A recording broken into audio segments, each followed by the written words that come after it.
We have Jay Faye Meredith at ODP, and Anna.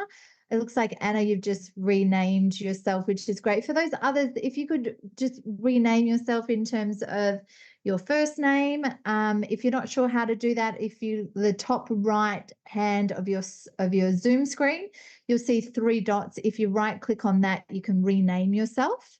We just had someone in the chat there, Lou. I'm not sure what they were saying there. Hello, just joining us. Hey. Thank you very much. Great. So we would love to see some cameras on. It makes a big difference for us to see who is in the room with us.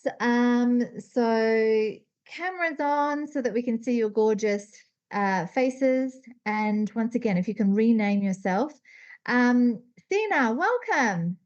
Sina, welcome. Lovely for you to join us.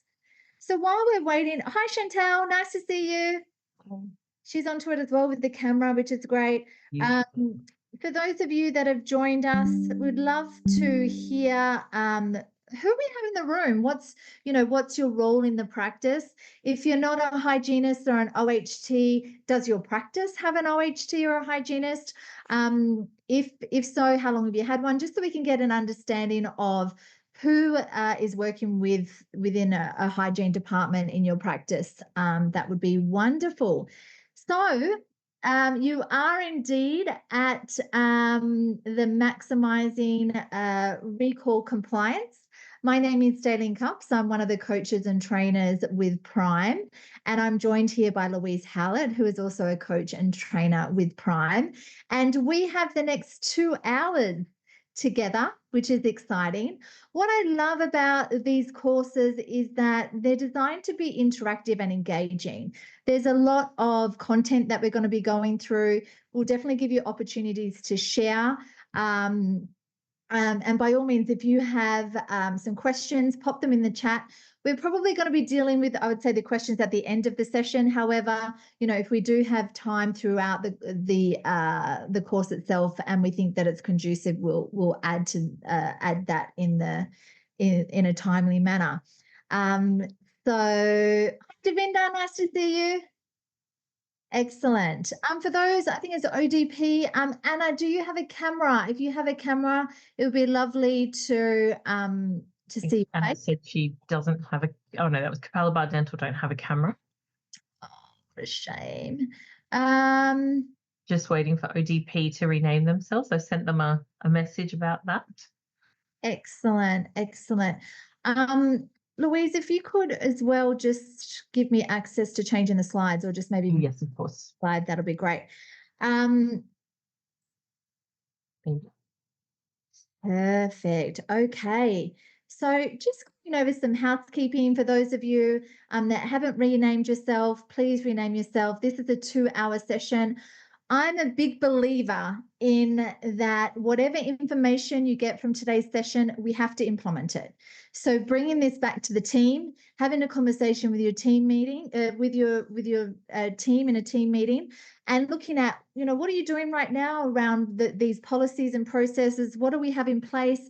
What's working? What's not working? Where can we take things to the next level? Okay. The last thing that we want is for you to go away with all of this information and do nothing with it, right? So information without implementation has no value. Let's make this time worthwhile for you and your team and bring this information back. Cameras on, obviously, will support us in seeing a face to a name. You have the emoticons down the bottom. So if you agree with something, clap in the hands, thumbs up. That supports us in knowing where you're starting from as well. We want to hear from you. At the end of our session, we will have you complete a survey that'll support us in making sure that you're getting what you need from this session. These sessions will be recorded for internal purposes. We won't be distributing this recording, so make sure you're taking all those notes. And there's a few handouts that Louise has included already in the chat, Louise, so maybe we can re-put that in for those that may not have have seen that. So let's get to it. I think we've got Hoa, Tam, Anne, and let's see the last name there. Elma. Thelma. Yes. Wonderful. Wonderful. Well, welcome. And do we know who's attended from Kappa Alaba Dental? Calabar. Yes. Still waiting for those names to come through, I think. Yeah. Excellent. Wonderful. So Anna has responded and said she's a receptionist DA. We've got Kelly, Meredith, and Louisa from Kappa Alaba. Yeah, I don't think I'm pronouncing that correctly. You're obviously not from Brisbane, David. Okay, sorry. And then I know Chantel we have is a practice manager, and Devinda is the OHT in their practice. And Sina, what role do you have in the practice? You can come off mute or put it in the chat. I'm a dentist. We're just buying a new practice. Yeah. Excellent. So you're getting the information that you need to support in having a very compliant active maintenance or recall program. So wonderful to have you. Welcome to the session. Thanks. Excellent. I think we'll get going, Louise. And if anyone else joins us, and Banush, we know as the practice manager as well.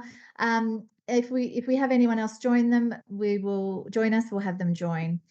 Okay, so what we're going to be covering today is we're going to be exploring the systems and, more importantly, the communication skills that we need to inspire and influence our patients to return to the practice every 6 months. We know that if we're getting our patients coming back consistently, it's obviously good for our business, it's good for the health of our patients.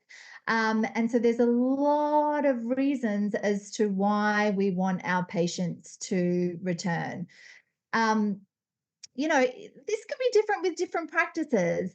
Some practices, they may have patients that are very well maintained, and so they may be coming back, every 12 months as opposed to 6 months. And some patients, that may be in, say, more of a perio maintenance program, they may be coming back every three months. As with everything with Prime Practice, we'll be giving you a lot of different ideas of what might work in your practice. Some things may be tweaked and adapted to your practice. And, to be honest with you, if you're getting the outcome that you want with what you're doing, by all means, go ahead and continue doing what you're doing. However, what we know is that, having been around for 30 years this year, we know that some things definitely make a difference in terms of, systems and protocols around having a consistent, compliant, active maintenance program.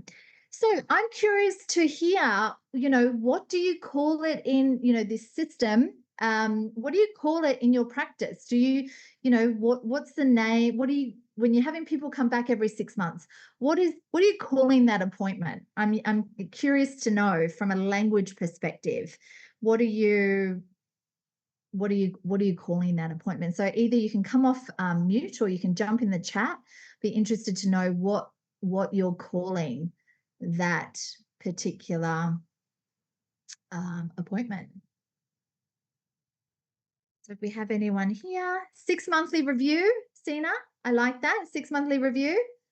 Excellent. Recall. Sorry? Kelly and Meredith have said a recall, and Louisa, have said recall. Excellent. Recall, yes, that's definitely one that comes up frequently. Excellent. What else? Anyone else want to share? Please feel free to add, because I may not catch everyone. No worries. Nothing else coming through in the chat just yet, but I've heard it called a prophylaxis, which the most people will kind of think, oh, what is that? Yeah, I mean, people that probably are not familiar with the dental terminology like we are. Great. So thank you those people that have shared what they call it. So here are some of the names that we sometimes hear. Recall visit is one that we hear quite frequently. Scale and clean is another one. Hygiene appointment, that is something that comes up quite frequently around this appointment. checkup, prophylaxis, and continuous care. So there's some of the terms that, you know, you may use to describe that appointment. So we already just went through that. So the term that we use at Prime is called active maintenance. I would love to hear from some people within the group. What comes up for you when you hear around active maintenance? What do you think that's insinuating? What do you think that that term represents? Bunush, I would love you to come off mute and share what does active maintenance mean to you or to the doctors?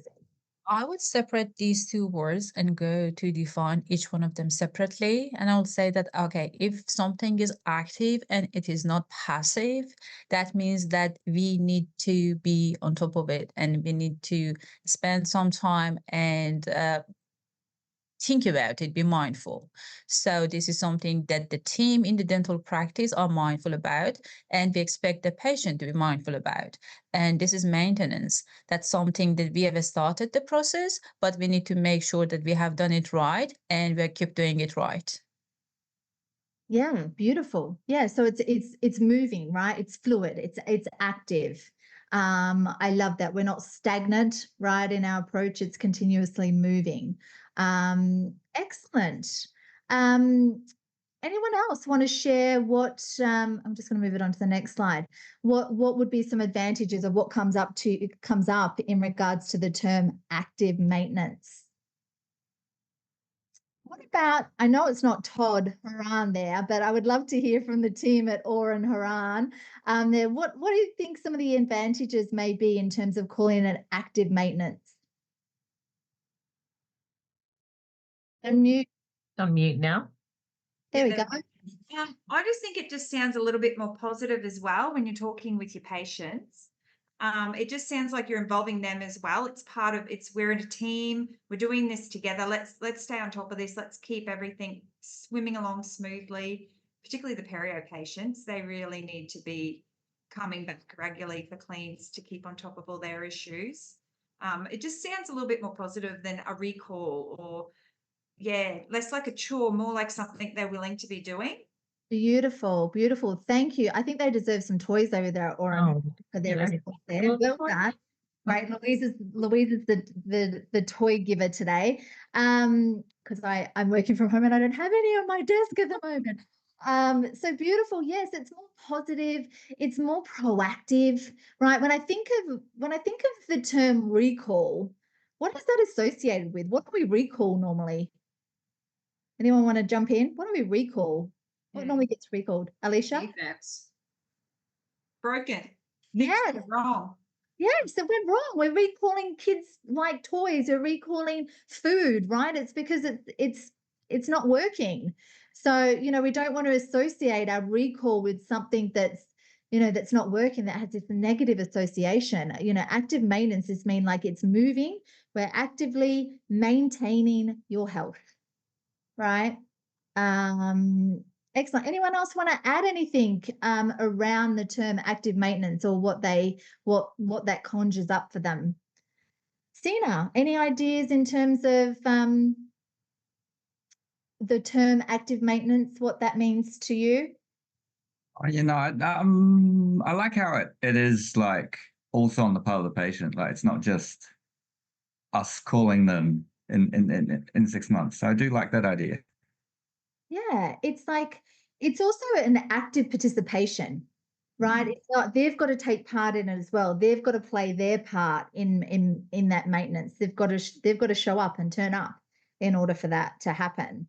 Excellent. You know, when I look at back some of those words that, you know, an active maintenance it's simple language that people can relate to. Other terms like prophylaxis, you know, is quite dental heavy, and people may not interpret that or understand what that means. And then I think there's also, when you look at the term scale and clean, I think unfortunately we've, patients may say, oh, just to scale and clean, right? That's their experience of it. It's just to scale and clean. Whereas we know it's so much more than that. Whereas active maintenance, it's reframing, it's recontextualizing what this appointment is. Who we are for our patients is we are actively maintaining their oral health. No one else is doing that for them. Their chiropractor isn't doing that for them. Their GP isn't doing that for them. That is our role as their dental provider. That is who we are for them. We're actively maintaining their oral health. Excellent. Okay, Louise, I'm going to hand it over to you. Yes. Okay, I'll jump over there. So we'll skip past that one because when we talk about all of these different names that we can call it, someone had said before, this is more about, it's more a joint sort of collaboration almost, and more positive. The patient needs to be part of this process. And so it's part of our role to, really help influence the patient to understand that, we want them to come back and to care for their oral health. And we're influencing them ethically because we know that it's in their best interest. So you can see on the screen there, the greatest ability in business is to get along with others and to influence their actions. So, this idea of influence has been spoken about quite widely. We talk a lot about Robert Cialdini and the influencing principles that he spoke about in his book, The Psychology of Persuasion. And we are, we're in an influencing process all the time. For the next period of time that Daleen and I are with you, we'll be trying to influence you to, consider a few of the ideas that we're talking about here, because we think that it will help you and be helpful for your patients and practice. We try to influence our loved ones. We try to get kids to eat their vegetables and all of those kinds of things. Every day we're in this influencing process, as you are with your patients as well. So you've got the capacity to influence the choices that your patients make. And so their choice to return to the practice, and some may even say that there's an ethical necessity to influence your patients to return, so that they are choosing that treatment that is, proactive and good for their health. So is it ethical? I mean, I kind of just answered that, but is it ethical, do you think, to get your patients and influence your patients to come back? Sorry, I'll skip past that. Is it ethical to get your patients to come back every 6 months? Can I just invite someone to come off mute and tell us their thoughts, whether it's ethical to influence patients to come back every 6 months for their active maintenance appointments? What do we think? Yep, totally. I think it's totally ethical. Absolutely. Does everyone agree that it is ethical to get a patient to come back? Of course, it's patient care, Kelly Meredith and Louisa says. Yeah, absolutely. This is just, not just. It is recording in progress. Oh, thanks, Daleen. It's good preventative dentistry. Of course, some patients are going to need to come back sooner than that. Some may come back, every 12 months. It's really, if it's, agreed that most of the patients will need to come back every 6 months, and, that it makes sense to look at how we're currently influencing patients to return, and, looking at what we can do differently to ensure that our patients are really understanding the importance of coming back. So Alicia, it's Alicia, isn't it? That's Alicia. Sorry, you're back on mute. I'll ask you to come off mute again. Alicia's the one with the glasses. Sorry, Alicia, I haven't met you a little while. It's my day off, so I've been at the gym. Well, thank you for joining us on your day off. I did just miss your name, sorry. Julie. Julie, thanks so much, Julie. Julie, tell us, what are your reasons for wanting patients to come back every 6 months? I'd prefer them to come back every 6 months for an appointment we've booked, a bit of dental care, rather than have 83 emergencies at 8 a.m. in the morning because they've all got holes and toothaches and the rest. Yeah. Look, I think that is definitely It's my life joy. So we're going to do it that way. Yeah, absolutely. Prevention is better than cure. Thank you very much for that. So in addition to that benefit for the patient, not, making sure that they're not experiencing discomfort, which can, then ultimately put our practice into a bit of discomfort, because it is that, all that happening on a Monday morning. Seeing the patient regularly builds trust. It really helps to create stronger relationships. So yeah, we're caring for the patient's best interests and long-term oral health. We're, wanting to prevent those smaller issues from becoming bigger ones, like you said, and maintaining those, growing and maintaining those relationships. If patients are only coming back when they have a problem, then there's, not a very high chance that they're going to look upon us at the dentist as, with any kind of joy at coming or any appreciation for what we do, because it's always very reactive. So there's lots of reasons for the patient and for us that we want to, have them come back. And thanks, Kelly, Meredith, and Louisa. A stitch in time saves 9. Absolutely. In terms of the business, it's our active maintenance appointments, and having an effective active maintenance program is the bread and butter of the practice. When we're not in a great financial economy at the moment, but really, when patients may be electing not to have comprehensive treatment, there's, still choosing to have their examinations and professional cleanings to make sure that they're keeping on top of things. They might postpone that comprehensive stuff, but, that's still kind of coming in. So we do see that, that desire to continue to look after their health will almost sort of trump having those expensive treatment cases. And the other thing is that when you've got a really good active maintenance program in place, it is a really inexpensive, fantastic way to market your practice. So every time a patient is coming to see you, they're likely telling someone else that they're going to the dentist to have their active maintenance, their examination and cleaning. They might be telling a family member or a work colleague that they're going to the dentist and why they're going to the dentist. And those conversations can actually help to change the way people think about coming to the dentist.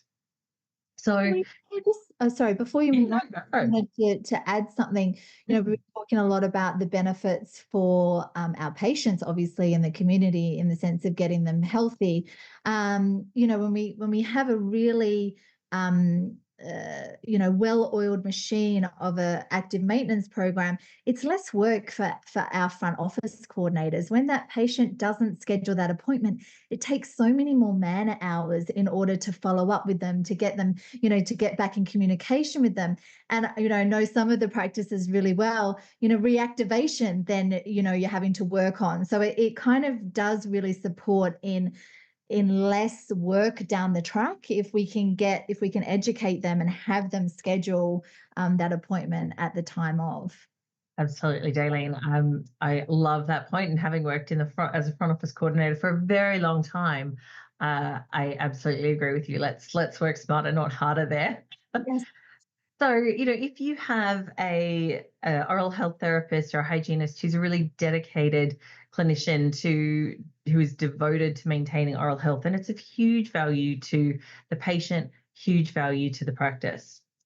So, what percentage of your patients should ideally be coming back every 6 months? Does anyone want to come off mute and let us know what they think? And especially those people who have their camera off, I really invite you to come off mute if you can and contribute. We'd love to hear from you.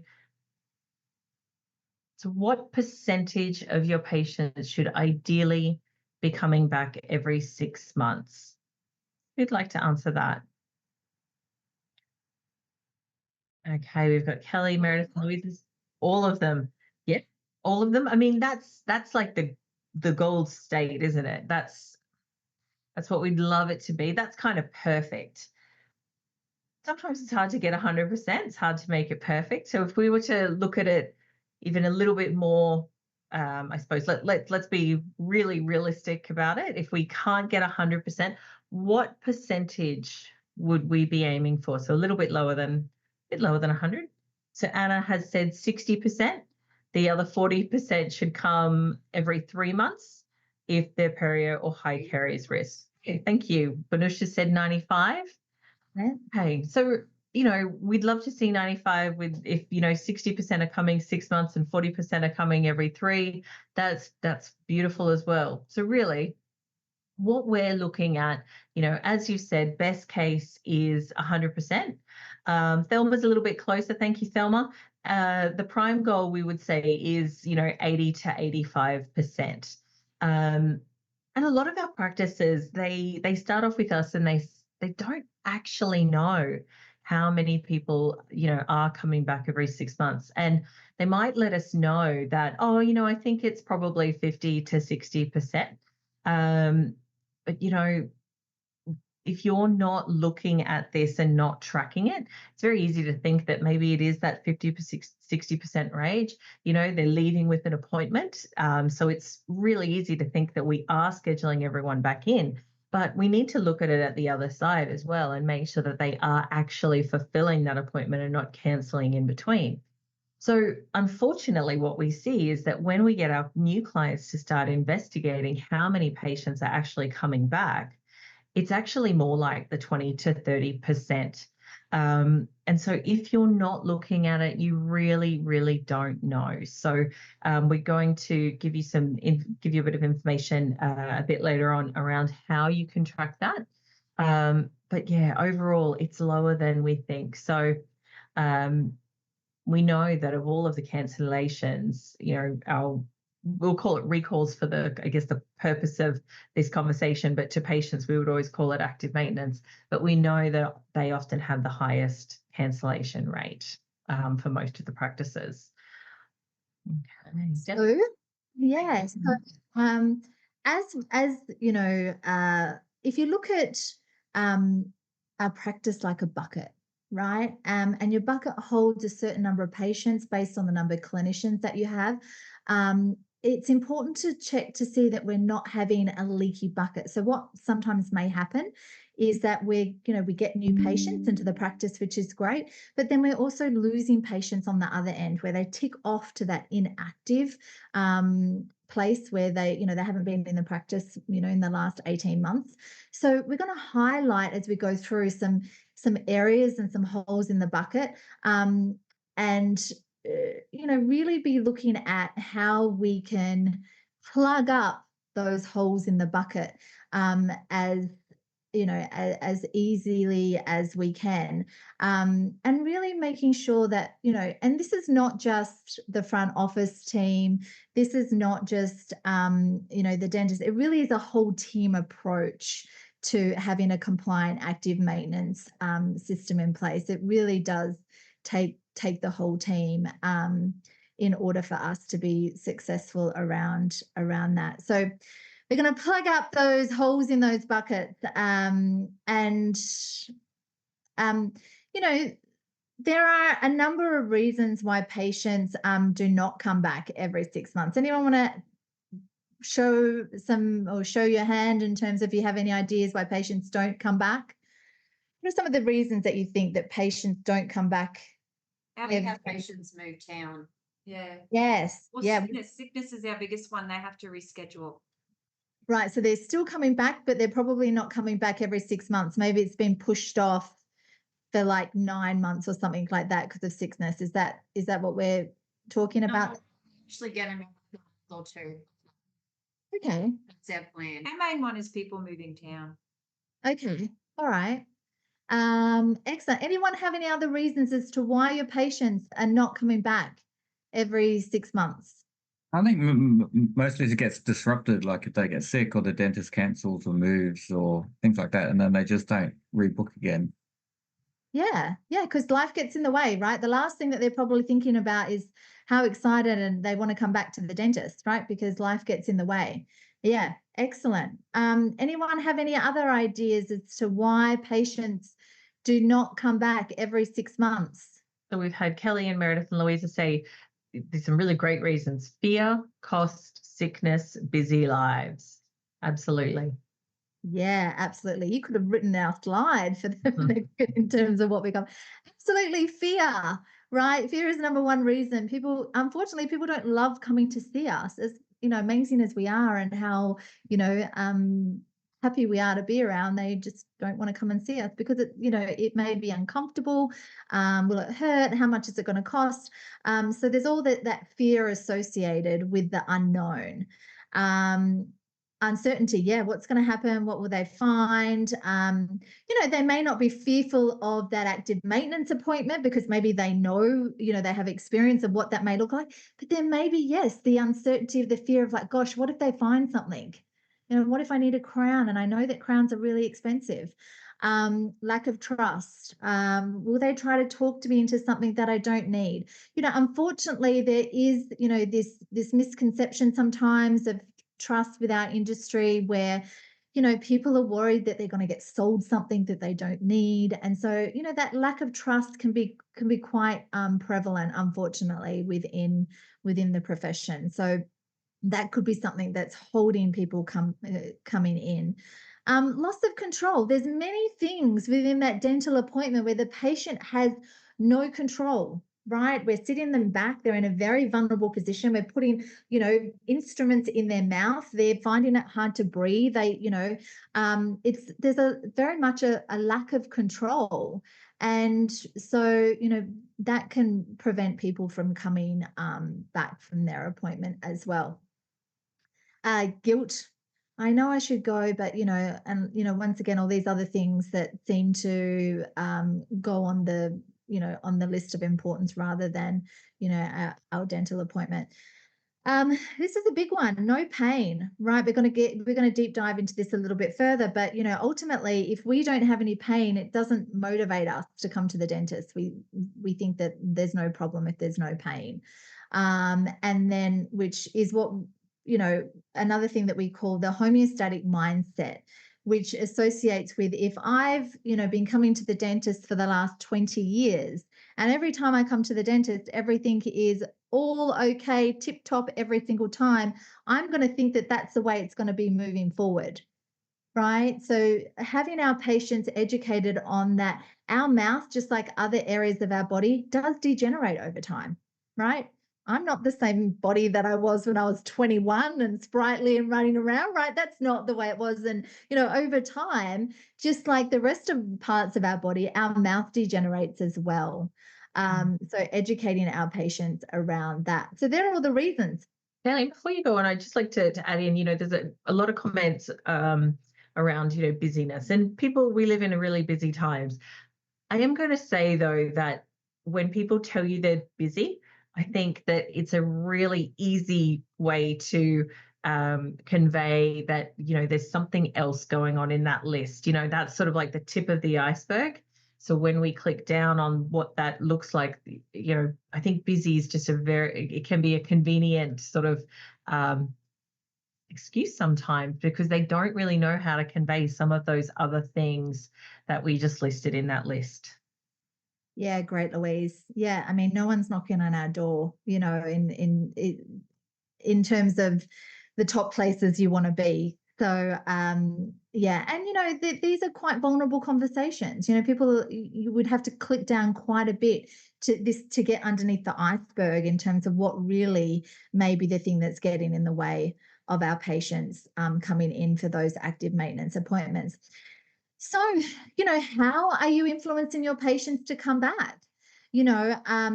Ideally, we would want to be in a situation where our patients are, they get it. They walk out and they're like, I'm scheduling for my next appointment, right? They're that enrolled. They're educated enough to know the impact on what would happen if they don't schedule that appointment.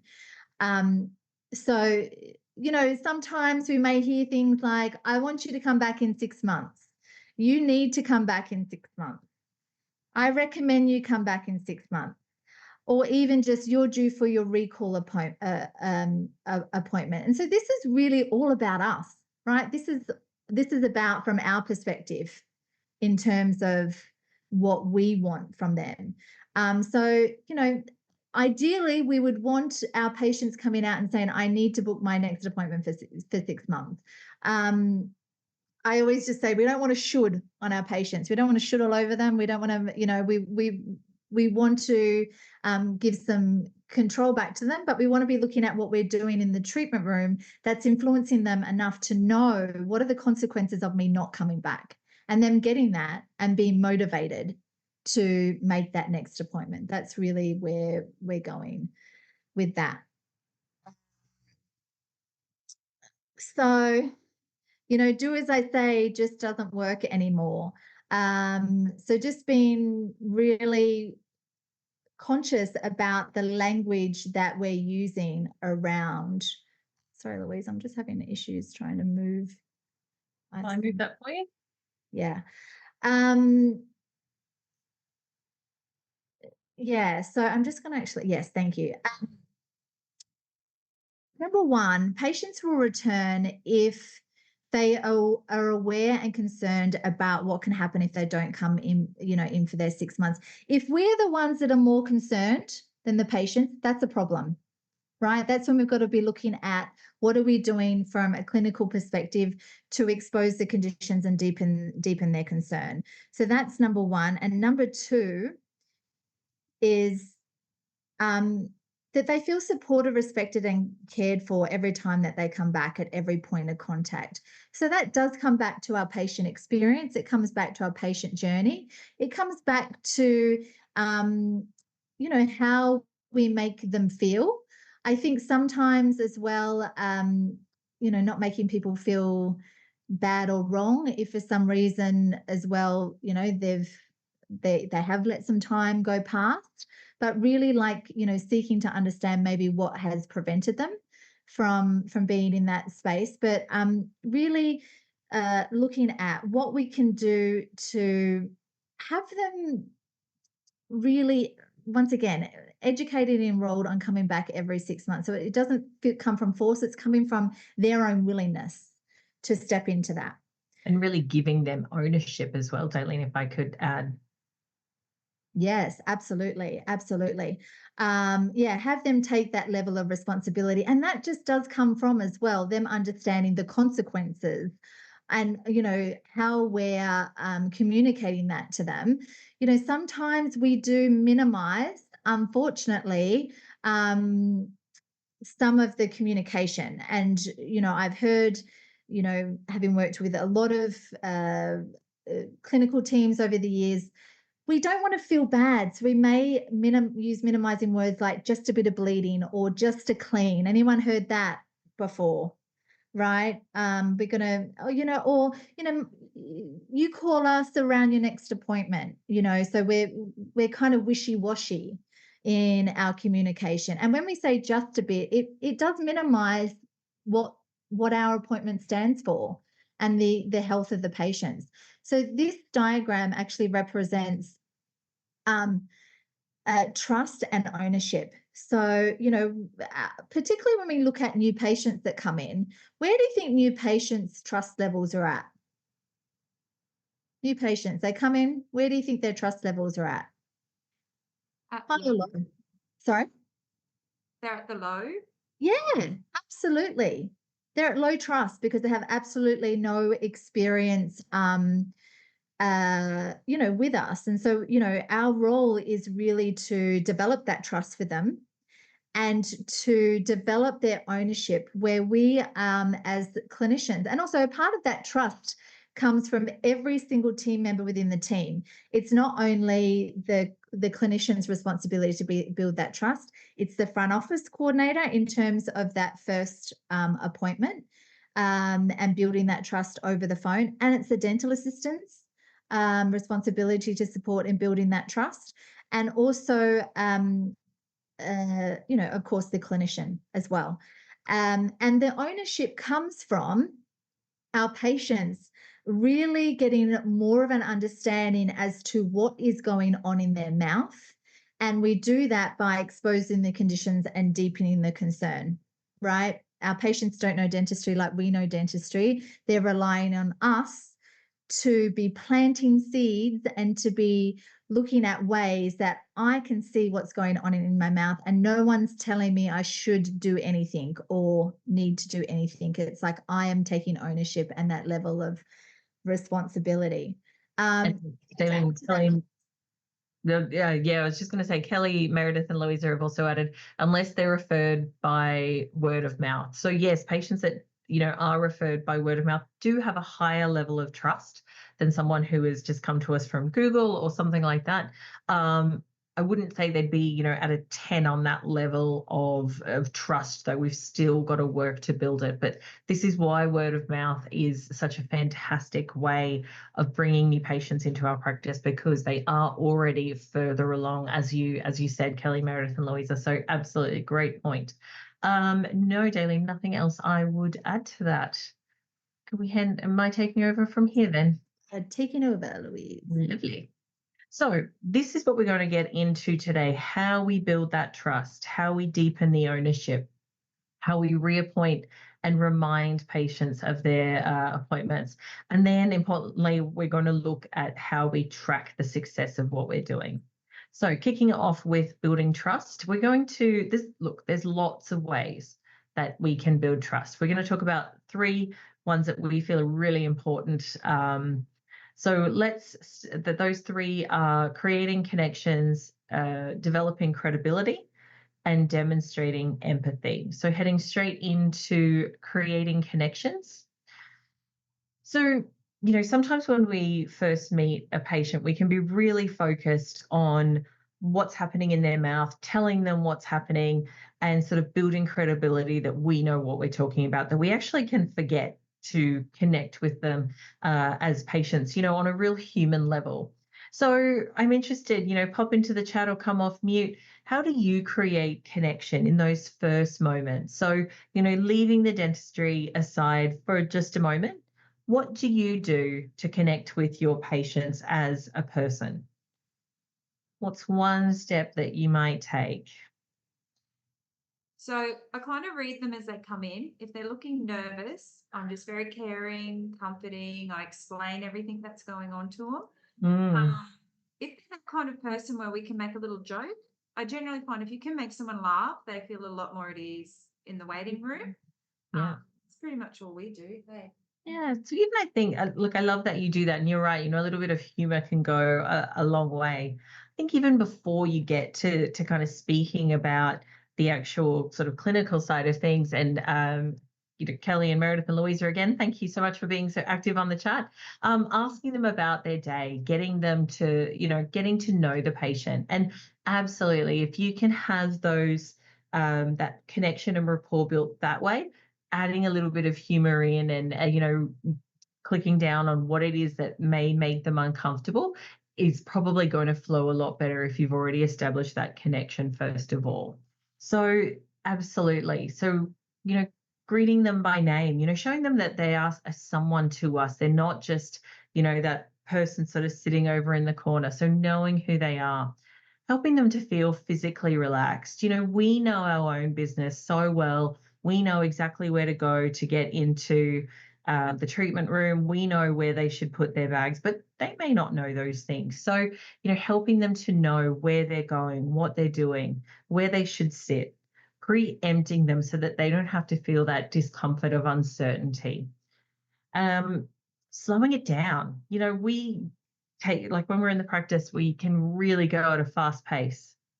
And so if a patient's mind is already kind of worrying because they're feeling a little bit nervous or they're not sure what's happening, coming at them with a pace like this is really going to, break a connection, or it's not going to do anything to build it.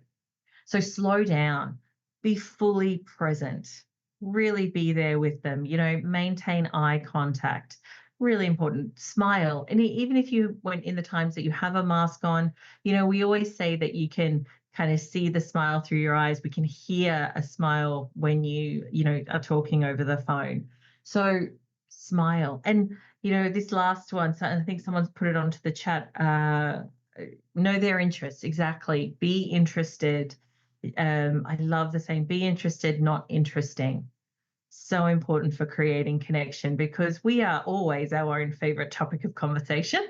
So let's find out about the patient and let's show them care. And then, Julie, that's when you really can show them that care and find out what is going on for them, help them to feel at ease, because they've established that you care about them as a person and that they kind of like where you've come from. So then they'll be more likely to trust you when you try and assure them that they're in good hands. The other thing I would say is, this list is not rocket science. When you look at it, you kind of go, oh yeah, this is fairly common sense, isn't it? However, great if you're doing those things naturally. And when the day can get a little bit chaotic, when we get caught up in doing all the things that we have to do in the day, we can actually overlook these things and we can be less conscious of it. So this is really about making sure that we're doing this intentionally to build the relationship with the patient. It's kind of like, a first date. If you're on a first date with someone and, you're not doing these types of things, you're not really likely to get a second date, are you? So we want to consider patients in that kind of way. And the other thing I didn't put in there you go. That's what to Julie's point about being light and friendly and using humor. And also demonstrate WKY. For anyone who hasn't worked with Prime before, WKYs are we know yous. So all of that information that the front office coordinator may have gotten when they were having that first call, all of the things that are said just in conversation around, what are they interested in? How is their day? All of that sort of thing. They're your we know yous. And it's really important that we want to write those down and demonstrate that we are actually using them. So add to that as well, because the we know yous really do give a personal touch. And we do want to connect with patients. However, this has happened to me recently where throughout my touch points of my appointment, I think 5 people asked me how my day was. And so, it's great to connect, but I think being conscious of using those we know yous, so it's more personal. Last time, you were in Banush, you share that you're going to Italy. How's your trip? That kind of connection really can make a difference versus the generic, how's your day going? Or, it's school holidays, whatever it is. But the more specific we can be, the deeper the connection can be. Yeah. Great point, Daleen. Thank you. So this sort of sums up what I'd said before around, gathering the information on the phone that we can record into our telephone information slip. Some of you may be using those, and or to the patient chart.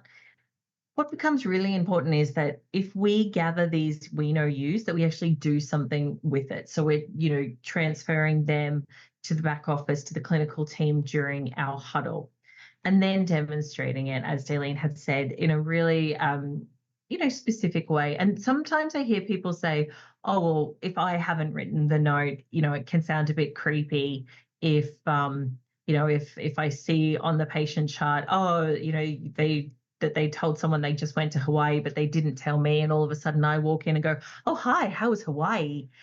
Yes, that might be a little bit creepy stalkerish. So, it's about then saying, oh, so Sina had mentioned that you just got back from Hawaii. How was that? It's a different way, it's very small. It doesn't take much to kind of, and then it actually shows, wow, I am someone to these people. They were talking about me. They kind of cared enough to talk about the fact that I was going to Hawaii. So even if you aren't the one to note the we know you can still use them. Just, be intentional about how you use it. Excellent. So commonality is another one. This is, when we talk about what people are interested in, we can sort of learn, areas that we've got in common. So, that first conversation, if we know who referred the patient, we can, thank them for, we can thank the person who referred them, but we can also have a conversation with the patient. I'm around, oh, Bill, fantastic. Like I saw him not too long ago. He's a lovely man. I know he loves his golf. Do you play golf with him or something like that? Places where they live or work. If they mention that they live in in the city. Oh, fantastic. You know, what took you there? You know, I love going into the city or something like that. That's probably not a great example, but you know what I mean? Finding out that commonality, where they live, work, activities is a great one. You know, absolutely, I love golfing as well. Knowing about their families, their children, their spouse, you know, what school their kids go to, all that kind of thing. So there's some actions in that to take back to your team. So it's great that you're taking all this information in today. However, it's even more important that you take it back to your team and discuss the implementation. So you want to create that connection. So, and ask, as a team, what could you focus on to create more connection with your patients? So really invite you to do that. And then Daylene, I think I'm handing over to you to talk about credibility. Perfect. Thanks, Louise. So moving on to credibility, if you have a new OHT coming into your practice, it's really important for them to, you know, to establish that credibility. The same also goes if you have a new dentist that will be taking on those active maintenance appointments. So you can look at some ways to develop the credibility within your team. Here are some helpful hints. You can announce to the patients, you know, I think, you know, we talk about influencing people. Your patients are going to be enthusiastic if you're enthusiastic. If, you know, if we're kind of like, like kind of sort of, you know, not that, you know, excited about it, you know, your patients will sniff that out. So the more that you can influence and inspire them about this person is really great. So some practices have put like an announcement in the local paper. You definitely would want to put something maybe on your social media, definitely on your website, welcoming the new hygienist or OHT to the practice. It's not in these tips, but I definitely would recommend having each of your team members get an active maintenance appointment done by that OHT. Why that is really important is it's going to show what we call social proof, right? So if I saw, say, Alicia, the new OHT in the practice, I can speak to the fact like, oh my goodness, I saw Alicia. She was amazing. She was so gentle, so thorough. And guess what? I've just booked my kids in to go see her too.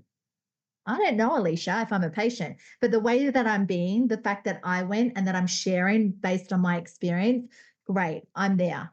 Book me into Alicia, right? So it's how we're being around it. And when you've got that firsthand experience, you can speak to the proof of that. Some practices may put like your newsletter or question answers. You know, you want to have it be about, you know, them as a person, what they bring. So their outside interest is really, you know, once again, that could be relatable. People can relate, you know, whether they're a pet owner or, you know, they have outside interests can support. And, you know, making sure that there's, you know, a plaque on, you know, their name on the front door as well. I think that's something that sometimes, you know, teams change and we forget to update our website or we forget to update our social media. And particularly those new patients, when they're booking in for that appointment, they're still figuring out whether you're their people. So they're looking at your social media, they're reading your Google reviews. They want to be seeing the name of who they're going to be seeing to go, okay, is this going to be my person that's going to be taking care of me? So making sure that that's prevalent. Once again, the website, you know, update your social media for sure. So there's something that we call a quality statement. And what a quality statement is, it is a statement about a team member that supports in credibility and also trust of that person. So I look at if you're transferring a patient to a team member, doing that with a quality statement really supports that patient in knowing that they're in the best hands. You know, so a great quality, you want to be sharing a quality statement about your OHT. You know, in our practice, we're fortunate enough to have a hygienist who focuses on preventive work. Jane looks after all of us, including Dr. Rogers. She's fantastic and really gentle. Dr. Rogers is very fussy. She looked very hard before she found a hygienist that would live up to her high standards. We are so lucky to have her. So that's an example of quality statement relatable to an OHT. However, use your quality statements with all of your team members. When you're getting that handover, we want to hear, You know, I'm going to leave you with, you know, Chantel is amazing. She's the best person that's going to support you in scheduling that next appointment. That would make me feel good if I'm getting that handover in that front office coordinator. So it's not only, it doesn't only pertain to the OHT, it's everyone, right? When we're handing off that patient, give that quality statement. It can sometimes feel a bit rah-rah. Make it authentic. Don't make it like, if you don't feel that about the person, don't say it, because it's just going to come across as clunky and weird. So, you know, make sure that you actually feel that way about that person. So, you know, that it does feel authentic and genuine. So this is another example of a quality statement. We're just going to skip through that. So this is from a dentist perspective, right? Referring to the hygienist. I know our hygienist, Jane, is very busy at the moment, but I'll let Fran, our front office coordinator, know you wanted an appointment as soon as possible. She's great at fitting in your busy schedule with ours. So another great way of developing credibility. You know, I don't know Fran, but I already know that Fran is the best at scheduling that into the life. So really be conscious of who we're giving those quality statements to. All right. So in terms of wrapping up credibility, what could the dentist and each team member say about the hygienist and the OHT? Right. Have a think about what could be a quality statement. I just want to add something in because it really does support on the credibility. As we know, our OHTs are fantastic in putting what we call another log on the fire, right? They're the ones that have the hour appointment with the patients, and they're building trust, exposing conditions, and deepening the concern. The last thing that we want is for them to lose their credibility. So this is where it's really important when the dentist comes in that they're in partnership, right? The last thing that we want is, you know, even if the OHT says, you know, I want you to look at that. That seems like it may be some of a concern. And even if it's not, if the dentist comes back, you still want to acknowledge that that was the OHT's experience. Yes, I can totally see why you would say that. You want to acknowledge them. And in this case, we're going to do blah, blah, blah. You don't want to you know, undo any of the credibility from the OHT or the hygienist in front of a patient, right? We have to come from a team approach. Does that make sense? Like, even if we're not aligned, you don't want the patient to sniff that out. You want to be really come from a united front in front of the patient. Okay, Louise, I think I'm passing back to you. Oh, hygienist, what would you like to be said about you? So if you're on an OHT and you're listening to this, what would you like your team to say about you? You can write your own quality statement, maybe mix it up a bit so it doesn't sound like everyone's saying the same thing. But yeah, what would you like for your team to be sharing about you? Thanks, Jenny. Yes. I think the other thing is especially if we've got, you know, an OHT in the practice, the way that the dentist and the OHT, the way they're interacting beyond the, you know, those quality statements, even the way that the dentist can walk into the treatment room when the oral health therapist or hygienist is working, you know, there's a lovely way that dentists can sort of demonstrate a real respect for what the oral health therapist does. You know, a simple knock on the door and saying, oh, look, Jane, I'm really sorry to interrupt. Is now a good time for me to do the examination? You know, hey, Bill, how you going? Rather than just kind of storming in and talking over the top of what the hygienist is saying to the patient, just, you know, showing that, you know, respect there. And then using that quality statement on exiting, you know, it's been great to see you, Bill, like you're in amazing hands with Jenny, and leaving. So it really comes down to just basic respect a lot of the time, but being very intentional about it when in the pace of the day. Excellent. Moving on to demonstrating empathy. You know, we talk about the pace of the day, and, you know, it can be challenging to stay intentional, and it's the same with showing empathy. You know, working in a dental practice, we hear all the time, you know, oh, you know, that's uncomfortable. I don't like the dentist. You know, I don't like this. I don't like that. We can get really kind of complacent about it. It can lose its impact because we're hearing it all the time. So that can make it harder to have that empathy. So, we really want to make sure that we're minding our tone of voice and maintaining that eye contact again, really staying connected with the patient. Having body language, or being not having body language, having an awareness of our body language. So we don't want to come in and, stand right over the top of the patient and ask them how their day is. Like, we want to get down, be on their eye level. We sort of mirror them a little bit. And we also paraphrase to make sure that we've understood correctly. A lot of the time, right, we might hear, "Oh, I hate having my teeth cleaned," and we just sort of make an assumption and dismiss it and go, "Don't worry, you'll be fine. Everyone's really gentle."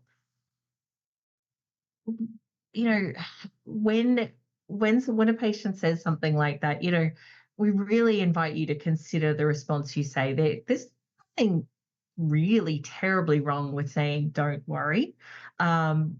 It's not a very effective way to speak to the patient, though, because it does dismiss that level of concern that they have.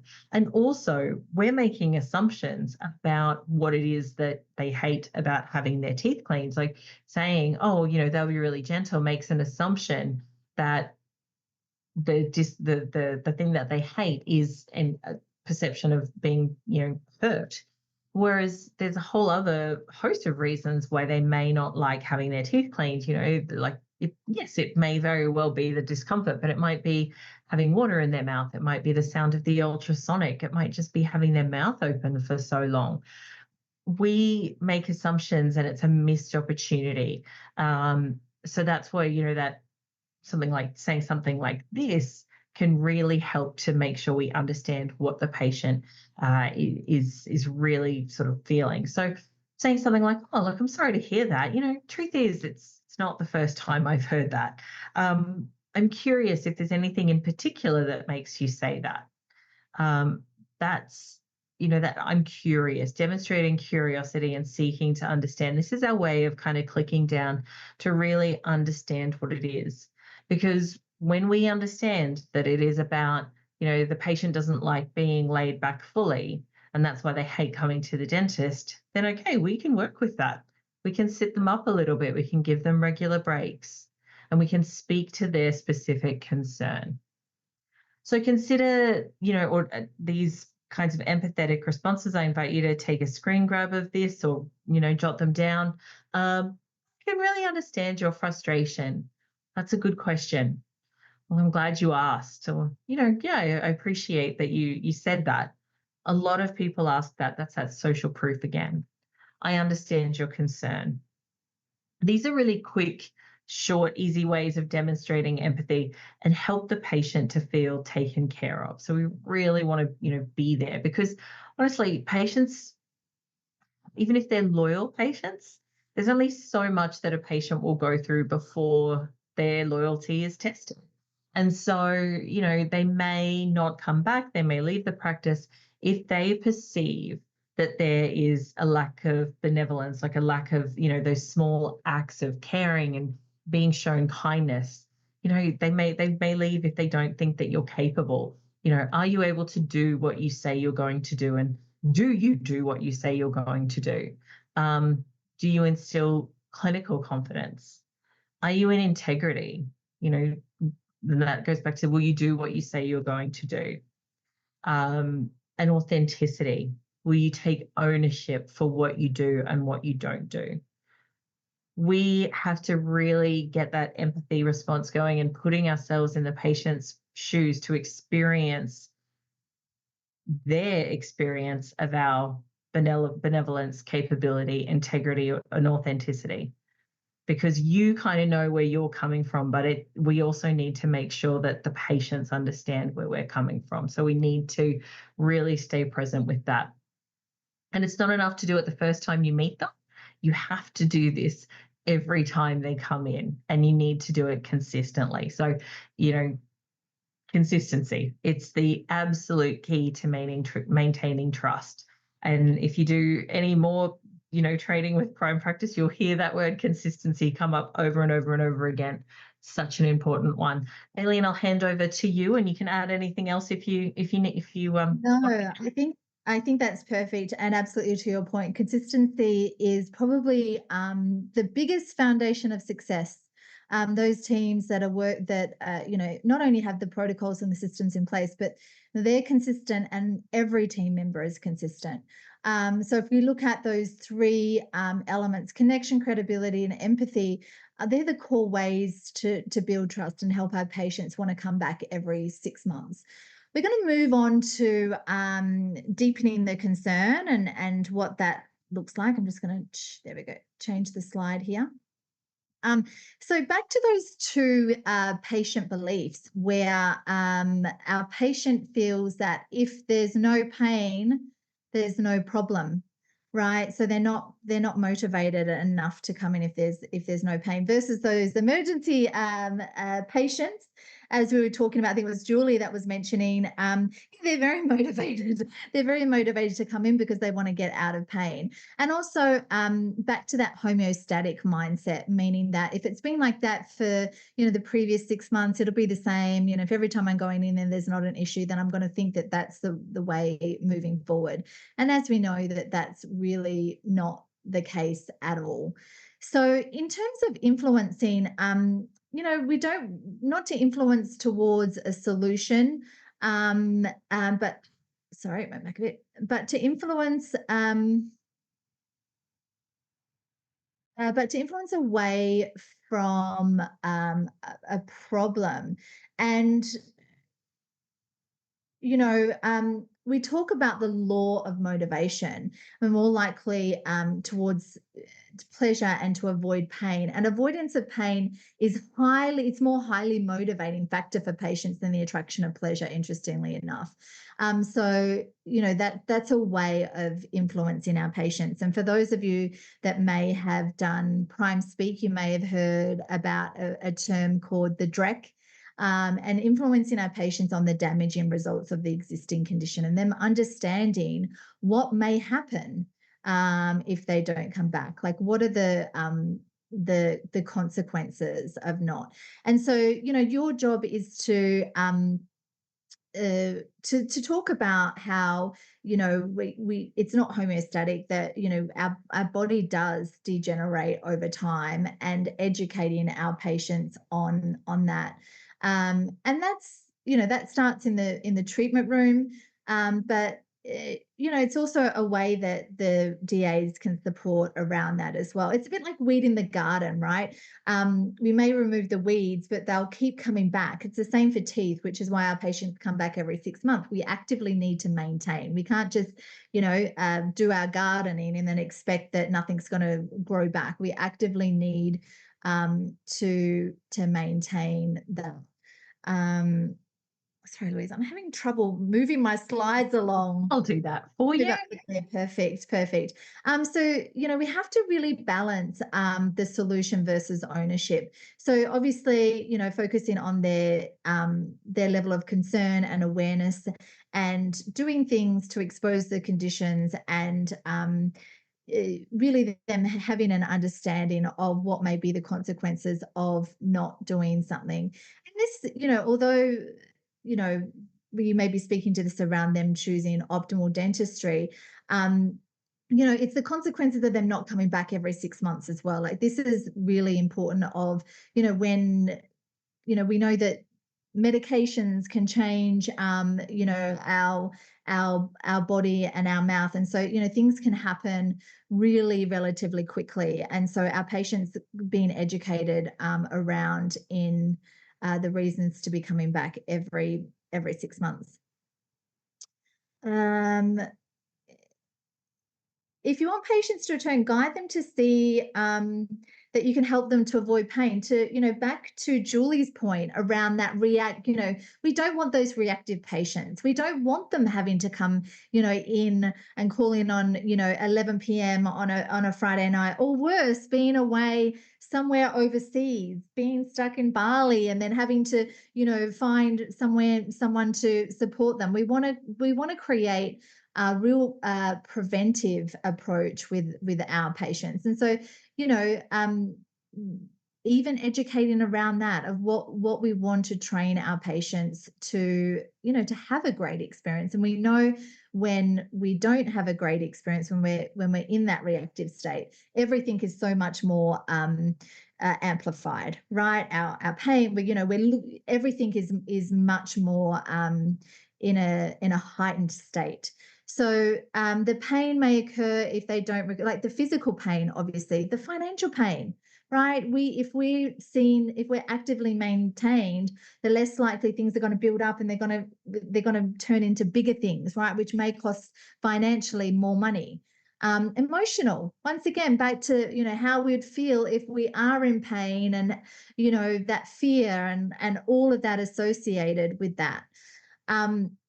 Most patients don't know that gum disease leads to periodontal disease, right? Unfortunately, bleeding in your mouth can sometimes just be like that's just what happens, right? And so educating our patients on what are the ramifications of gum disease, what may actually happen. I've heard periodontal disease being called jawbone disease. That has a completely different association, right? Periodontal disease is associated with the greatest risk of tooth loss, right? That's a different impact. I already just said that. And, periodontal disease is linked to other diseases. We're going to touch on as well the oral systemic connection and, the impact of that. And more importantly, are we having those conversations around that? I'm just going to move forward. If I'm too slow, it'll be because my slide isn't moving, Louise. Periodontal disease affects 1 in 4 adults. So 90% of the population at some point in their life has had periodontal disease. Like, that's astonishing. This is not something that, is just one in a few people. This is a big chunk of our community. And are we having those conversations? So this is something that we call a periodontal risk assessment. And this is something that is included in the workbook. It's assessment that can either be filled out by the patient in the reception area or prior to the appointment, together with the hygienist or OHT. And this really or it could be sent out as part of the welcome pack, although that might be a bit confronting if, it hasn't been given context or anything around that yet. This will really, by the patient answering these questions, it will be able to give them more of an understanding of their risk assessment, things like, have they ever been a smoker, and certain things that may impact on their periodontal health. So that may be definitely something, if you're not using in your practice, maybe something that you might want to introduce. So, if they have mentioned, if they have completed it, thanks so much for completing the periodontal risk assessment. I noticed that you mentioned blah. So this is a great way to segue into certain conversations if they have completed this, because let's be honest, some of this stuff is quite vulnerable. They probably don't want to share this kind of sensitive information. So, if they've taken the time to share that information, we certainly want to support in that. I think I'm passing back off to you. You are. Excellent. Thanks you so much. So when you're doing that and you're trying to educate the patient, it's really good to try and start by finding out what the patient understands about, their conditions, about periodontal disease. So, instead of asking directly, what do you know, or making assumptions that they do or don't know, saying something a little bit more conversational, seeking first to understand, and saying, I don't want to bore you with information that you already know. I'm interested in what you can tell me about your bleeding gums and what might be happening there. I'm curious if anyone has ever spoken to you about the link between the health of the mouth and the health of the body. And a patient can, let you know what they do. It's their opportunity. This is the way we can gauge their level of ownership and concern around, their gum health. If they've got zero concern, if they sort of say, oh no, I'm not really interested, or yes, I've been told that before, but I don't know, I don't have any pain. So you can then know the patient is at a zero. So the work that you have to do, there's work to be done then to get them to, a higher place of ownership over their mouth. So, we really want to make sure that the patient understands that the damaging result of the existing condition. And to Daylene's point earlier, in order for them to understand the DREC, we need to avoid that minimizing language. So, you've got a bit of a gum problem. No one's going to feel too much concern if someone says you've just got a bit of a gum problem, or if a patient spits out and says, oh, geez, there's a lot of blood there, and you go, oh, don't worry about it, it'll be okay. You've got a bit of a problem with the bleeding gums, but I'm going to take care of that for you. So if a patient says that, and then you say, don't worry, I'll fix it, the patient's ownership will remain really low there, because you're taking back the onus of it, and you shouldn't care. We shouldn't say shouldn't too much, but you can't care more than the patient cares about their own oral health. Also, I think, when we say I'll fix it, we're almost taking the blame for making them bleed, whereas we want the patient to understand that their gums are bleeding because they're not healthy. Healthy gums shouldn't bleed in that way. So, it is normal to want to allay the patient's fears and to help them out with that. But what message are we actually sending when we do that? So we don't want to diminish that concern. We want them to be taking ownership over the problem. So, as we try and implement this into our day-to-day sort of operating in the practice, you do have to be really intentional and help each other, taking all this back to the team so that you can help keep each other accountable for implementing some of these new systems into your day-to-day. Because we do need to deepen that awareness and concern. So we want to look for the opportunities to talk to patients about how healthy gums don't bleed. So it's also, we don't want to cause them to panic either. So, we want to take them up to like a 10 level where they own the problem and they want to get something done. We don't want to send them up into the 15s and 20s where they're absolutely having a freak out and panicking that they're never going to have a steak again. So manage that kind of yourself. So you may say something like, most teeth are lost because of a painless bacterial infection that eats away at the jawbone. It's called periodontal disease. When the bone is eaten away, it doesn't grow back. So for, what most patients do is really focus on preventing this disease. So then we're looking at the prevention rather than the cure there. So bacteria is like a nest, and it's kind of breeds in a warm, dark, moist area. So it's really evocative for the patient there. They burrow their way along the roots of the teeth and can eat away or dissolve, whichever your preference is, the jawbone. When too much of the jawbone has been eaten away, teeth painlessly start to become loose. So now all of a sudden the patient is really getting an understanding for what can potentially happen. Another way, bacteria underneath the gum line, they're a bit like barnacles on the hull of a boat. Above the water, the boat can look fine, but below the water, the barnacles can be eating away at the hull. Similarly, above the gum line, the teeth can look fine, but below the gum line, that bacteria can be eating away at the bone. Something else, gum and bone infection is painless. It's like having blocked arteries. People usually don't know it's a problem until it's too late. So we're making that connection between the blocked arteries there is probably going to help to increase a patient's concern. I know that I would certainly would increase mine. So then, using other metaphors, like an apple can look perfect on the outside, but when it's opened or cut open, it can be rotten because a small worm has kind of found its way in there. It's similar to what we see with some teeth. We're looking for dark shadows around fillings where the bacteria has gotten in. And again, all these things are, and you don't have to use this. This is not a script, so don't say it word for word. Find your own way of saying it. But these are some of the examples of how you can deepen that awareness and deepen the concern. Let people know what you're doing with the probe and what it may mean. If you do that before and then you're speaking aloud to the dental assistant and they're hearing some of the numbers that you'd spoken about, then they're going to start thinking, oh, they'll self-identify that there's an issue there. So, when I look at your teeth, I'll be calling out some information to record on your chart.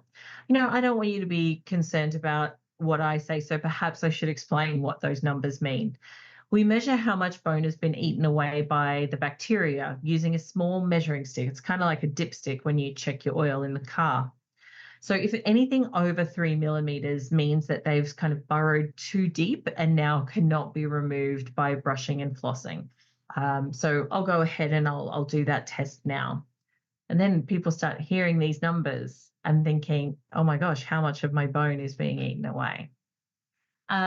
Bit of if anyone is a bit squeamish, I've got a little photo coming up. Feel free to look away if you don't like what you see.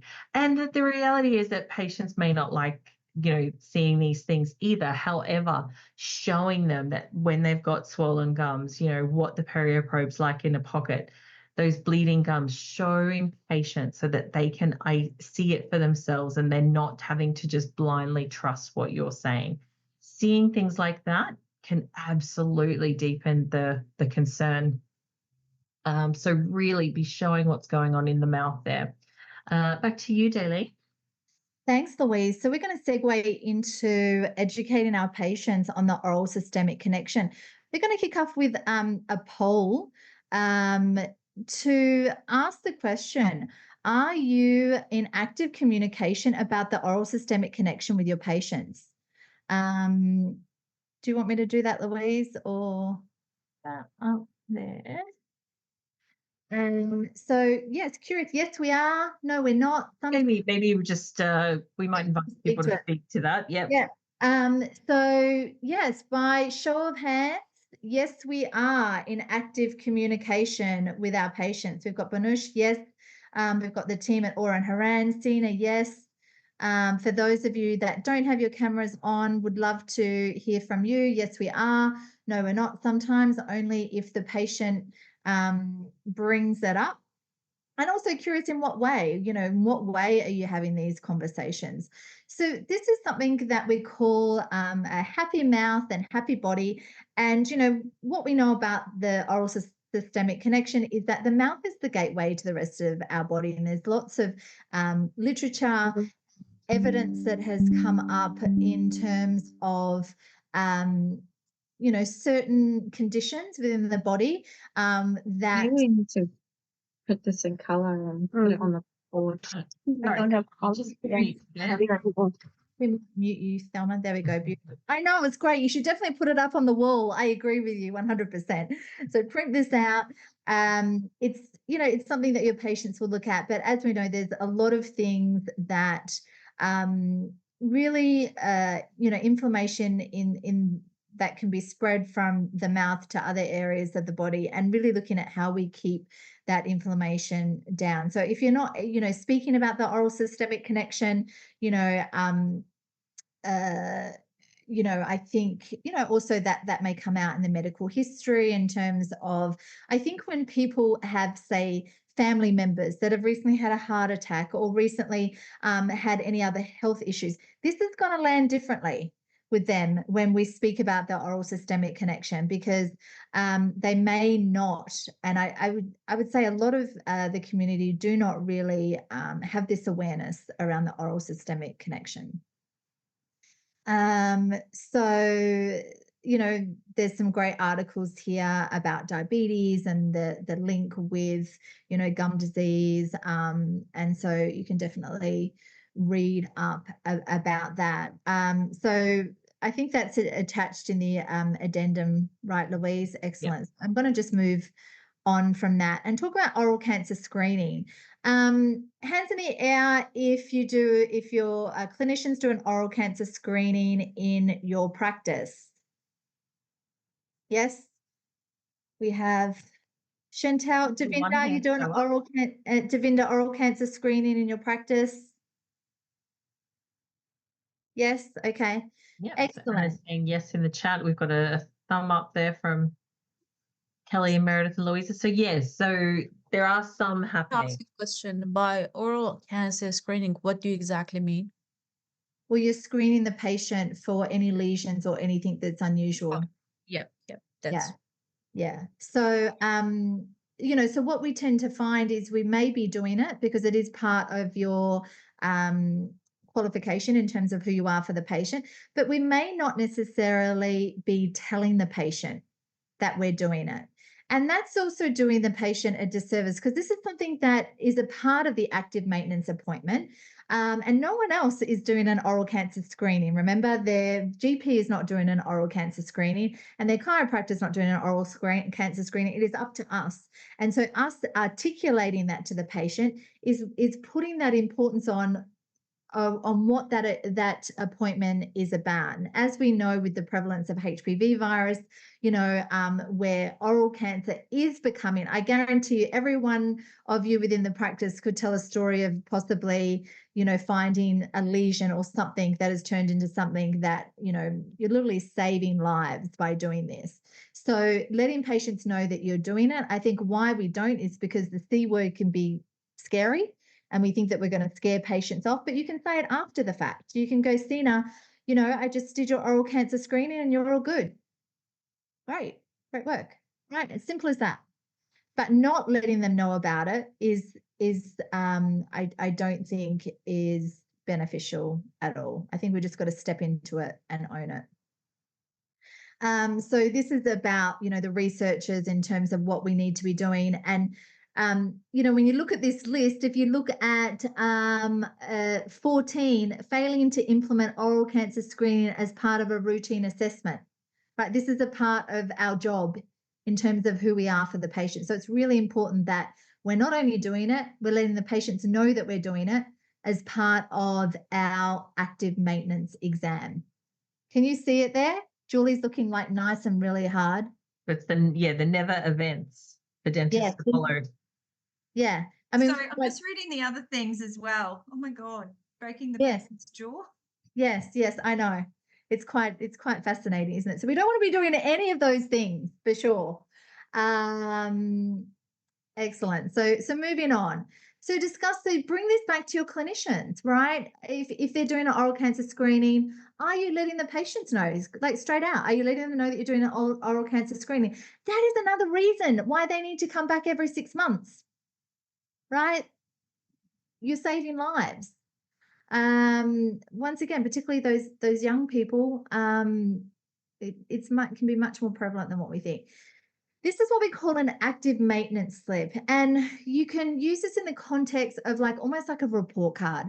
And I have some of my practices that use this, and they don't use it as a piece of paper. They have it on a template, and they give it to the patient. The patient takes a photo of it, and we take a photo of it for our records. Why this is great is that it's another thing that guarantee the other practices or their other patient dentists are not doing. And it tells you when your next appointment is going to be. So if they're a perio patient, they might be 3 months or 4 months. Maybe if we didn't take x-rays, it's going to say we do x-rays at the next visit. There's right here, oral cancer screening. So the patient knows that we did the oral cancer screening. You might have done you might do a saliva test. Gum disease charting, was it done? Yes. Maybe that's something that you do next time. Shade test, that may be relevant, not relevant. This is a great one. This is our patient focus. This is why they're coming back. This is the reason to return. So maybe, brushing on the upper right, using the interproximal brushes, and then the next active maintenance visit. So this is a great visual for our patients. And, you may mark up on certain areas in terms of cleaning and, maybe some deep fillings on there as well. That is our active maintenance. Am I passing back to you? Yeah, I'm going to finish off with some practicalities, really, because we spent a lot of time today talking about how to build trust and ownership, and a lot of that really does happen with the clinicians. It's not limited to, the whole team needs to be doing that. What we can often find though is when recall compliance is low, fingers start being pointed at the people in the front office for not booking ahead. However, we'll challenge that, because if patients aren't booking ahead, there's something happening there that's indicating that they're either low in trust and low in ownership. And we know that there's a lot of that is really created in the treatment room. So what we really want to get to is that when you're finished with your active maintenance appointment, the patient is walking out and wanting to book their forward appointment for their active maintenance appointment. It is a team effort, though, so we are going to talk about what happens at the front office. So, how you influence your patient here is, it's very important, because if you say to the patient, would you like to book in for 6 months' time? Chances are they're going to go, no, I have no idea what I'm doing in 6 months. And then, okay, where do you go from there? Would you like to book in for 6 months' time is not the most valuable question a front office coordinator can be asking. So instead, I would invite you to consider saying something along the lines of, some patients choose to only come in when there's something wrong. Most of our patients choose to maintain their oral health and come in on a regular basis to prevent problems from happening in the future. I'm curious which category you fall into. You can use metaphors here. Like, most people come in, it's like getting your car serviced. A lot of our patients choose to come in every 6 months, similar to the way that they would get their car serviced. And, that there's that risk of something breaking down, something happening, breaking down on the side of the road. So, we treat our active maintenance appointments quite similarly to, a car service, something like that. So it's really about that prevention of major problems, to Julie's point earlier on. So something else might be like, so I understand Dr. Jones spoke to you about your next visit in 6 months. As our appointment book is getting quite full, I'll book you in now for your next active maintenance appointment. Today you came in on a Tuesday. A Tuesday is normally quite good for you. I'll book you again for a Tuesday in 6 months' time. Is morning or after better for you? So then if the patient says, oh, look, I don't know what I'm going to be doing in 6 months, we don't want to let them off the hook that easily. So what we can do is say, look, I understand, we don't want to risk you falling out of our active maintenance system. We'll remind you, 2 weeks prior to your appointment. So that was going to give you an opportunity to reschedule your appointment if you need to. I'll go ahead and schedule it, and is reminding you by email or SMS better for you? We really, really want every patient to be leaving with an appointment and a emailed or printed receipt. If the patient still says, no, I don't really want to make an appointment right now, okay, we don't want to push then. However, that's information I'd be taking back to the treatment room, because someone who's that insistent on not scheduling in advance either has a low level of trust or a low level of ownership, or both. So take note of those and take that back into the treatment room. And then that's okay. I'll make a note on your file. We'll send you a reminder email in 6 months' time, and you can let us know what time will work for you. So that's sort of the process of accountability for the front office. And then we move into this 1, 2, 3 kind of touch point process, where we're making the next active maintenance appointment. We're reminding them 2 to 3 weeks prior by email or SMS. And then we're calling them 1 to 2 days prior by call or SMS, just to make sure, to remind them of the appointment that they've got. We're not confirming, because appointments are confirmed when we put the appointment into the appointment book. Louise, I think I'm taking over from here.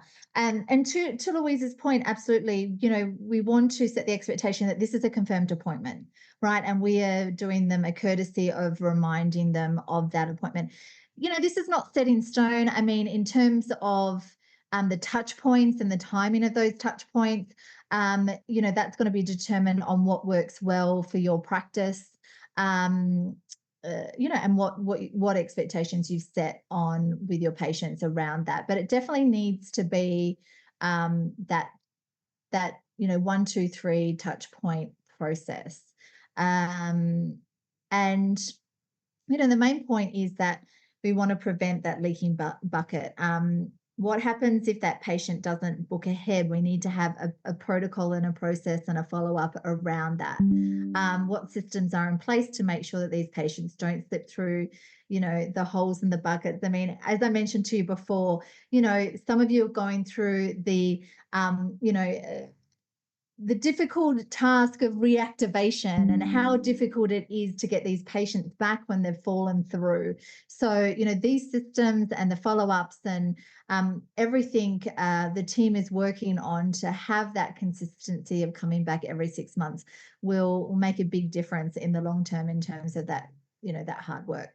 So, tracking, we know when we're going from information, it can make a really big difference. So, looking at the data that we have, for many of you, being able to pull a report around your active maintenance. And I think we're going to be talking about the active maintenance tracker a little bit down the track. But if we say, as a rule of thumb, we have 2,000 active patients, and 85% of those patients, which is like the dream state that we talked about, are coming back, for their active maintenance appointments. And if we say that they come back, twice a year, that's 3,400 patients. The potential revenue, if 3,400 patients come back and say it's $200 for them to have, an exam, their active maintenance appointment, and then maybe sometimes some x-rays as well, that's quite significant revenue that we're bringing into the business, versus, we had a 20% active maintenance participation with only 400 patients, and 800 appointments then, and $160,000 in revenue. So it is the bread and butter of a business, and it really is the foundation of not only maintaining from a solvency point of view, but it's also keeping our community healthy, and that's the context that I think we want to always come from. Of what's great is that what's great for our patients is great for our practice, overall. So the potential, if we went from 20% active maintenance compliance to that 85% is massive for our practice. So what percentage of your practice are coming back every 6 months? We talked about this earlier. How are you measuring that? We do have something that we call an active maintenance tracker that you can ask your coach for if you would like to be using this. And essentially what it does is that it tracks how many active patients we have, what are the percentage of the patients booked in ahead, and then interestingly, what are the patients that actually turn up? And what we find is there's usually quite a significant difference. What we find is that the patients actually usually do schedule their next appointment. Then there's a fallout, right?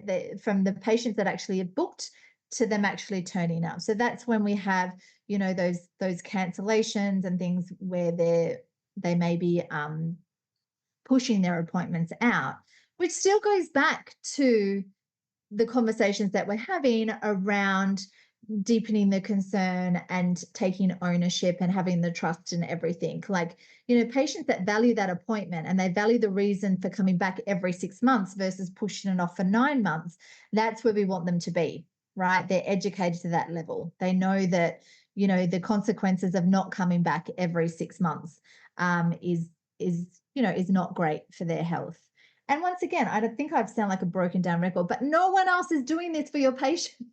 Like, this is who you are for your patients moving forward, is you are the ones that stand for their oral health. And think of it like that's someone's mum, dad, brother, aunt, uncle. We want them to have healthy habits, just like we go and get maybe our mammogram, or we want to be a stand for our patients in that respect. So if you don't have an active maintenance tracker and you want an active maintenance tracker to start looking exactly what your compliance is, by all means, reach out to your coach or reach out to us and we can support you. You know, the reminder notification sent to your patients, you've made an active maintenance appointment in advance, would be great. Notification sent to your patients who didn't leave with an advanced active maintenance appointment. Like, how are we tracking that? Like, making sure that we have a clear follow-up. The number of active patients in your practice, which is, you know, that's important to be looking at. Once again, if we have, you know, 1 month we have 1,800 active patients, and then, you know, we're getting 300 new patients, say within a 6-month period, we don't want it to still be at 18 because we've lost 300 on the other side. So we want to be maintaining those patients. Our patient base should be growing, essentially, is what I'm saying. We don't want to be staying the same. Looking at the number of 012s in the last 6 months and the number of 014s. So that's what you'd be filling out in your active maintenance tracker to support you in your compliance. Excellent. I think I'm passing on to you now. For the wrap up. So we've given you a lot of information today, we know. So we really, you know, invite you to explore these systems and the communication skills that you're currently doing and what you can look at as opportunities to do better, to really motivate your patient to return to the practice every 6 months, every 3 months, you know, whatever it is that is best for them. So a reminder, really building that trust, deepening the ownership, checking your processes for the reappointments and the reminders, and then making sure that you are tracking for success, because that's going to be the best way to know if what you're doing is working or not. So I'd love to hear from a few people now, just for the wrap up. What's your traffic light from today's session? Take a moment to have a think. What will you stop doing? What will you start doing? And what will you continue doing as a result from our conversation today? And we'll ask each of you to share. So take just a moment now to think about that, what you'll stop doing, what you'll start doing, and what you'll continue doing around. Yeah, beautiful. Sorry, Louise, I didn't mean to cut you off. Those of you that do not have access to a camera or a microphone, please put it in the chat. Yes. So that we can speak to your traffic light as well. What are you going to start doing, stop doing, and continue doing? Excellent. Kelly and Meredith and Louisa have said they're going to stop calling it a recall. Love that. And start calling it active maintenance. Excellent. Thank you very much for popping that into the chat. Is anyone else ready to share their stop, start, and continue? I can see Banush writing there. Chantel, would you like to share? Or, sorry, Devinder, isn't it? Yes. Look, you're on mute there. We just like to say that this has made us realize that we are on the right track, and we're still going to continue what we're doing, because everything you've said we are doing. Brilliant. Calling it active maintenance, which we'll have to switch over to. Excellent, excellent. So I love that you're doing all those things. Well done. There's an opportunity now to just make sure it's being done consistently. Once you've got it in place, then really take a look at, is this done? Every person's doing it the same for every patient, every time. Amazing. Thanks, Tim Oren Horan. Thelma's saying she's going to start active maintenance and stop saying recall. Excellent. So we're seeing a lot of that come through. Panush. That stop saying recall and start calling it active maintenance. Definitely that was in my list to go with it. But having a active maintenance sleep is something that I'm going to work on it and somehow create a template or something to start using it, or, you know, either have a print, although it's going to be waste of paper and stuff. I'm going to think about it. And the other thing was that continue doing the tracking rebooking numbers, because I believe that really helps. You know, numbers, they don't lie. When we can track them, yeah. Absolutely. The numbers don't lie. Well put. Brilliant. We've got, I think it's Karina CPD, they're saying they're going to stop minimizing problems. Love that. Start tracking active maintenance and continue reappointing and reminders. Lovely. Thank you so much. Sina, would you like to share? Oh, much the same. I think it's definitely stop minimizing problems and start saying that's not a problem. And yeah, I think keep track of where people are going and if they're going to come back. I like that. I don't think we've been doing that before. Yeah. Yeah.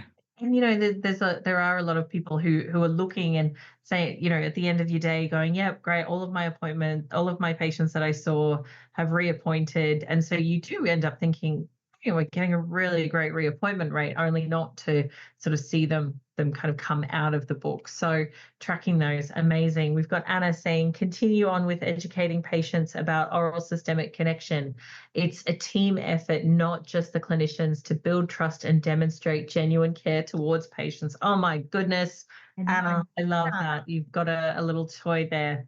Who haven't we heard from? We've lost Chantel and Devinda. Anyone? I think that's most people on the chat there. So brilliant. And take these back to your team. Share it with your team in your next team meeting, what you've taken away from today.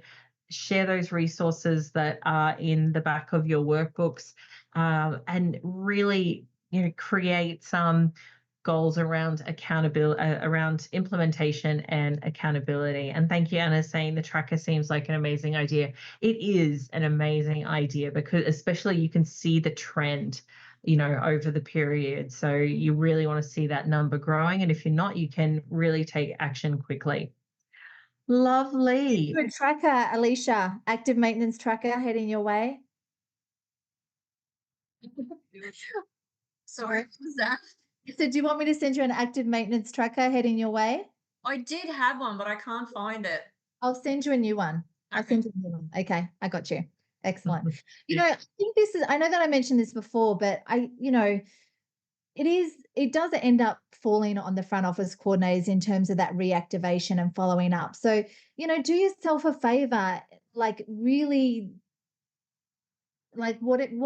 taking the team approach to get that patient to book that next appointment really is going to support in all those phone calls, those text messages, getting people, when they've fallen out and inactive, and also even just the process of following up. I mean, how often do we make a phone call and no one picks up? Let's avoid the pain of that from a front office perspective. And I think, look at how from every single person to have a compliant active maintenance program in place.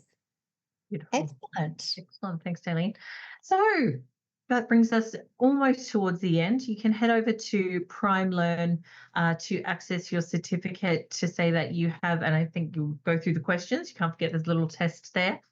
So complete that and you'll be able to access your certificate. And finally, we'd love to invite you to scan that QR code on screen and give us your feedback about today's session. What would you like to see more of?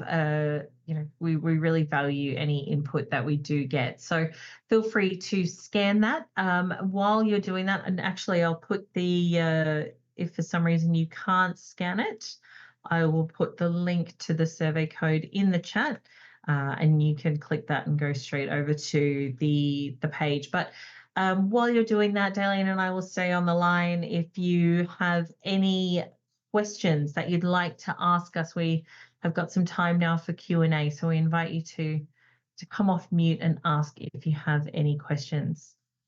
Please, before we get onto the questions, I just want to take a moment to acknowledge those people that participated and shared.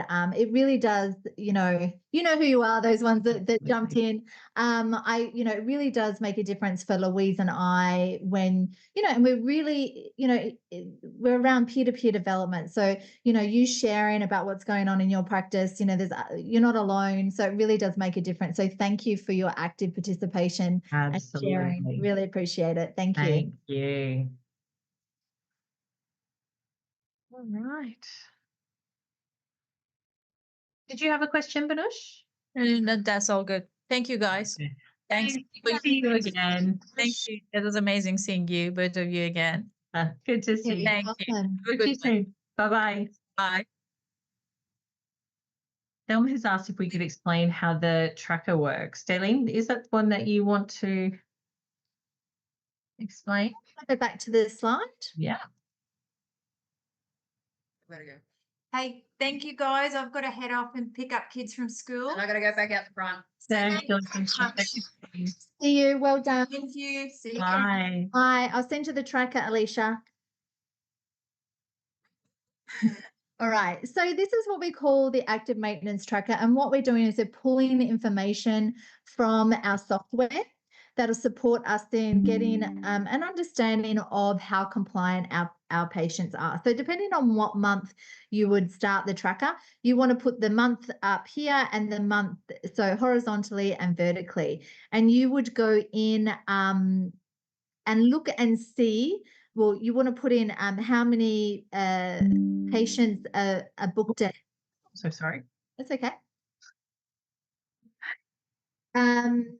So you want to go in and fill in a few numbers. You want to fill in the total patients the total number of active patients, the total number of patients that are booked in for that month. So January, 205. Then it's all kind of got a formula, and it will tell you how many patients have turned up in the last 6 months and the patients that have visited the practice. So it's going to determine the percentage based on the numbers that we put in. I hope that makes sense. Yeah, it's a little bit hard without the formulas to see, but we can certainly support with setting a version of it. Yes, we can. What we can do is we can send you a copy of it, and it has the instructions in terms of how you pull the numbers. But essentially, you're going to pull the information from your software and plug it in. What you'd be tracking is the number of 114s. You want to not include the new patients, if that makes sense, because even though you want to take away the 011s, and you want to also be looking at if every one of your patients that comes in for a 114 does have an 012, you could count the 012s as a number. I don't think I'm really making much sense, but we can send it to you in the instructions on how you pull those numbers are included in it. But that is how you'd create that's how you get your active maintenance percentage.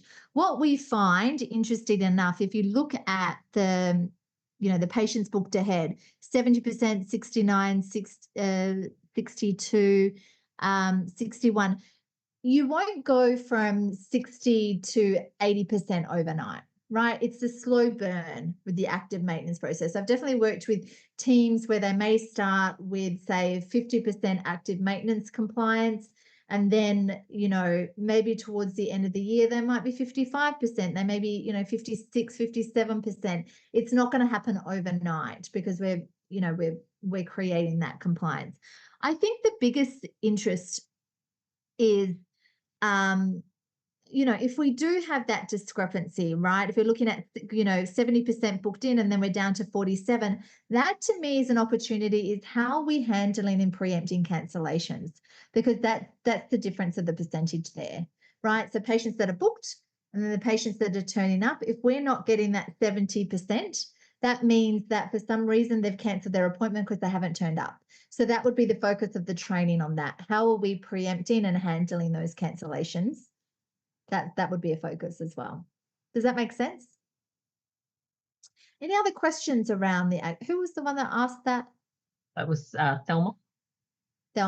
Thelma, did that answer your question? We can definitely send you the active maintenance tracker, Thelma, to support you, and the instructions are probably much clearer on that.